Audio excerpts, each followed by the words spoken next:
Aquí tenemos la fuente de alimentación del ordenador, ¿vale? Le hemos quitado el pitorrillo que lo agarra por aquí abajo, ¿ves el agujero? Se tira de él con unas pinzas, así, pones por ahí, haces palanca, tiras un poco fuerte y más o menos sale, sin problema. Luego, esto de aquí sale solo.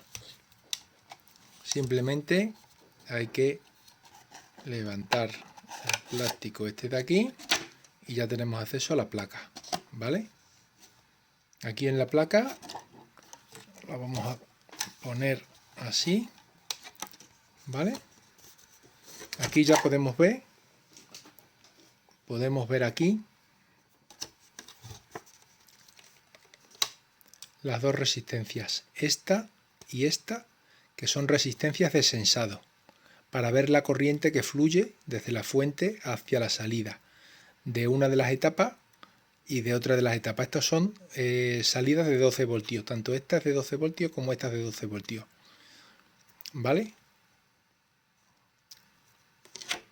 Pues lo primero que vamos a hacer va a ser limpiar la placa y averiguar qué resistencia va a qué salida. Aquí tenemos la fuente de alimentación, ¿vale? Ya he identificado esta resistencia de sensado.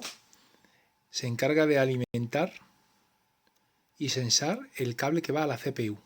De alimentación, si os fijáis, las dos se alimentan del mismo carril que viene de aquí, desde este punto. Ese punto, aquí, si os fijáis, es la bobina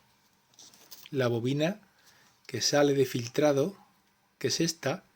Esa es la bobina principal de 12 voltios y 16 amperios, ¿vale? Que se encarga de suministrar la energía a esas dos salidas.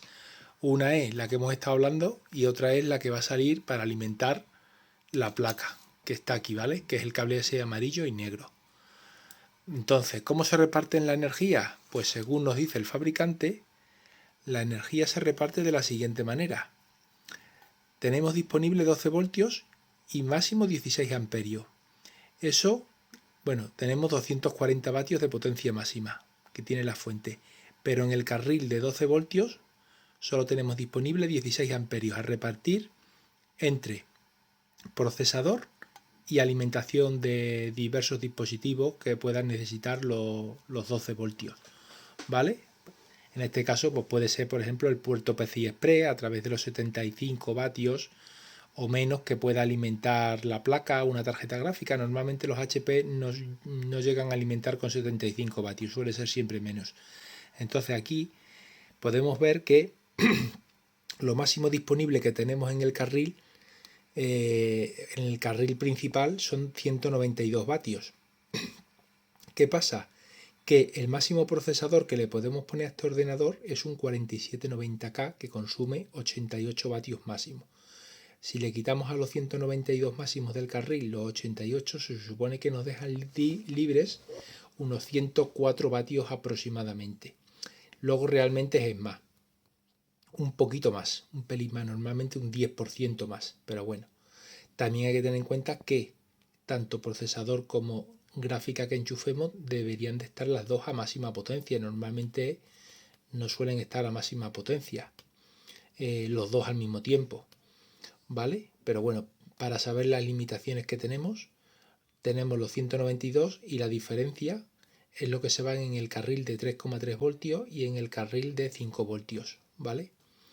Que me imagino que esas alimentarán a las memorias RAM, el lector de CD, DVD y otros dispositivos que incorpora la placa, bus, etcétera, etcétera. Bueno, lo importante es que nos queda aproximadamente unos disponibles, unos 104 vatios aproximadamente, poniendo este procesador. Normalmente el procesador que se suele poner pues suele ser de unos 65 vatios, suele ser el que llevan estaríamos hablando de pues eso, otros 23 vatios más que es actualmente lo que podríamos sacarle a la gráfica. Luego ya si queremos más potencia en la gráfica, pues ya podríamos poner una fuente de alimentación más potente, más grande. Pero en principio estas son las limitaciones que tenemos, ¿vale? Entonces lo que vamos a hacer es aquí, que son las dos resistencias, ¿vale? Que son esta y esta, ¿vale? Lo que vamos a hacer es, vamos a conectar un cable amarillo de 12 voltios aquí y otro cable amarillo de 12 voltios aquí para distribuir más eficientemente la energía, que no solo salga la energía de una resistencia, porque entonces sobrecargamos esta línea o la otra y podríamos provocar que salte la protección de la fuente de alimentación y se nos apague. Entonces, para repartir la energía vamos a absorber parte por aquí y otra parte por aquí y nos la vamos a llevar a la tarjeta gráfica. Aquí tenemos los cables, ¿vale? Aquí tenemos los cables.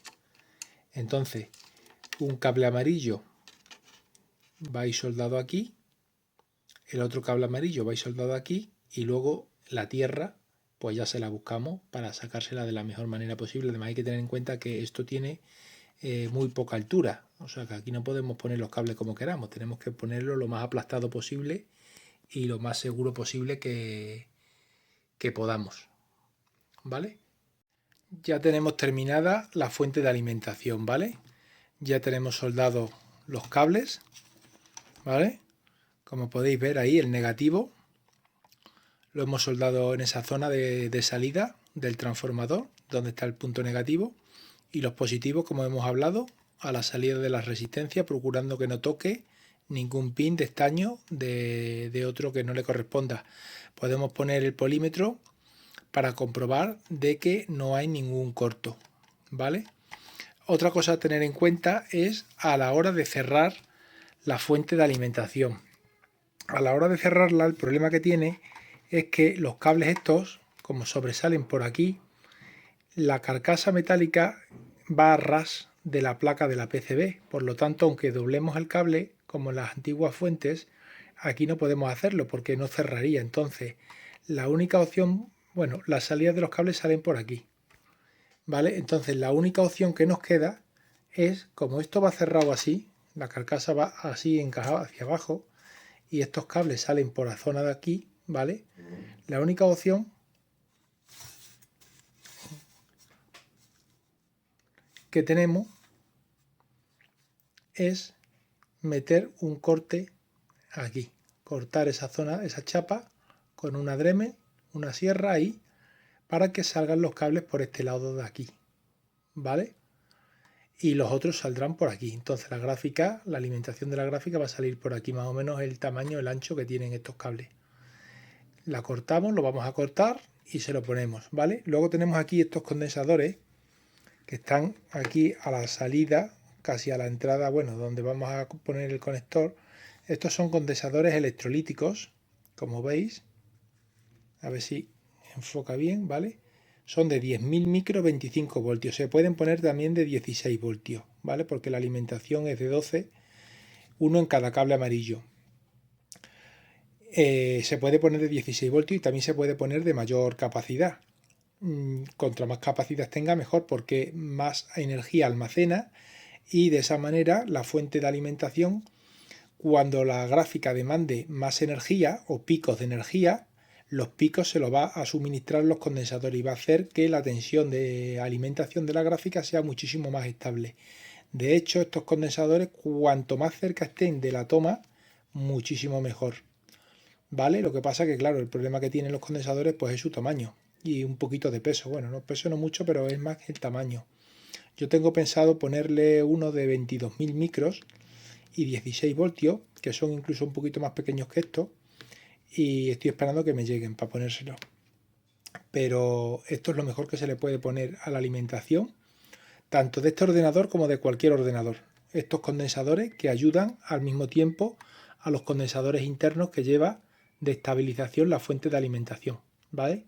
Nos va a proveer una tensión de 12 voltios mucho más estable y con menos flancos de subida y de bajada e inestabilidad que pueda generar. De momento lo tenemos así. Vamos a meterle el corte, como hemos hablado, y vamos a pulirlo bien para que luego no haya rebabas y se puedan seccionar los cables, porque claro, si aquí se seccionan los cables puede haber un corte. Entonces esto hay que protegerlo bien una vez que lo cortemos para evitar problemas y se dañe.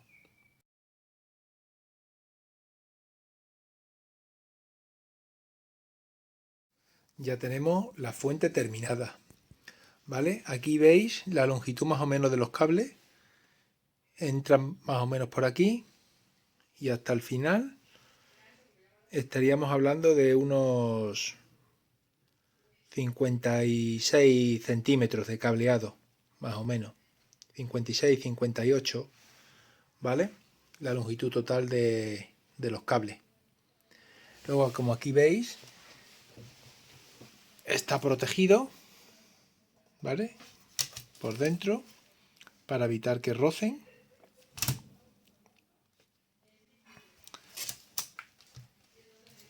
Y ya tenemos preparado aquí para enchufarlo.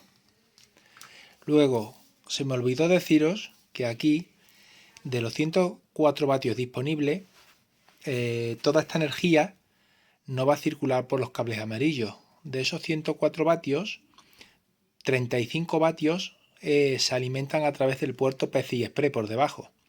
Entonces serían 104 vatios menos los 35 vatios que se van a alimentar por abajo. Te quedarían disponibles real de alimentación pues unos 70 vatios, ¿vale? Entonces realmente por aquí, por estos cables, lo máximo que van a circular son 70 vatios, 35 por cada cable, o sea, 35 vatios por cada cable, que aproximadamente así a ojo son unos 3 amperios por cada cable es lo que va a circular. Teniendo en cuenta que estos son cables AWG18, 3 amperios van sin problema, ¿de acuerdo? Entonces no va a haber ningún tipo de problema de que se sobrecalienten, ni nada por el estilo, ni ningún tipo de pérdida debido al cable, porque la corriente que va a pasar por estos cables es pequeña. Realmente yo, bien es cierto que para estos cables no me gusta sobrepasar los 5 amperios por cada cable amarillo, ¿vale? No es recomendable en un AWG18 que circulen más de 5 amperios por cada cable, es problema de temperatura. Se va a calentar el cable, va a reducir su vida útil del cable porque el cobre cuando se calienta pues va perdiendo sus propiedades, se va haciendo más frágil. Y luego aparte el calor que genera lo que provoca es una pérdida, una caída de tensión, y conforme la tarjeta gráfica necesite consumo, en vez de salir 12 voltios estables, van a haber fluctuaciones, va a haber ruido. Entonces nos interesa que el cable sea lo más gordo posible, lo más grande de sección posible, para que la caída de tensión que tenga el cable sea la mínima posible, ¿vale? Entonces con estos cables vamos seguros. El que pueda poner en otra fuente de alimentación que tenga de otro ordenador más cables, en vez de 2 puede poner 3 o puedes poner 4 dependiendo de lo que te deje la placa. Si te permite la placa insertarle 4 cables y soldar 4 cables, bien, aquí no nos permite poner 4 cables, porque tendríamos que utilizar 2 cables para cada resistencia y es inviable poner 4 cables, o sea, 2 cables en la resistencia, porque es que no caben.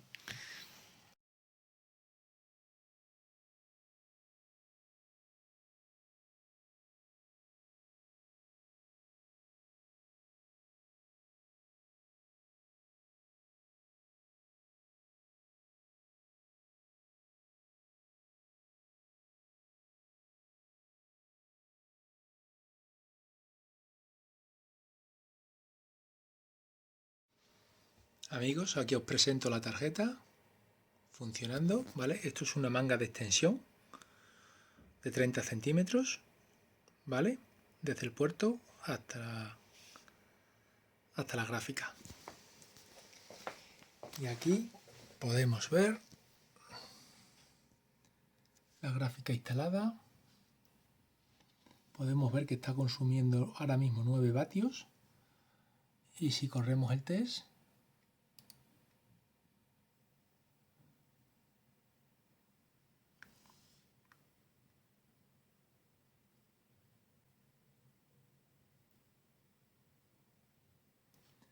ahí arriba vemos la potencia. Le están entrando por el pin de alimentación 107 vatios y 23 vatios por el pin, o sea, por el conector de la placa.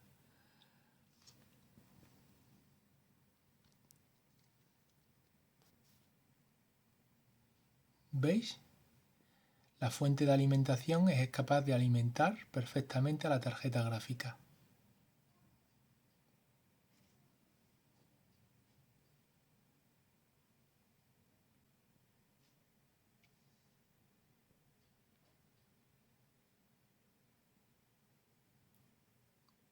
Tenemos un consumo más o menos estimado de unos 105 vatios a través del cable, que era lo que habíamos calculado. Y el consumo total de la gráfica es de unos 130 vatios aproximadamente de máxima potencia.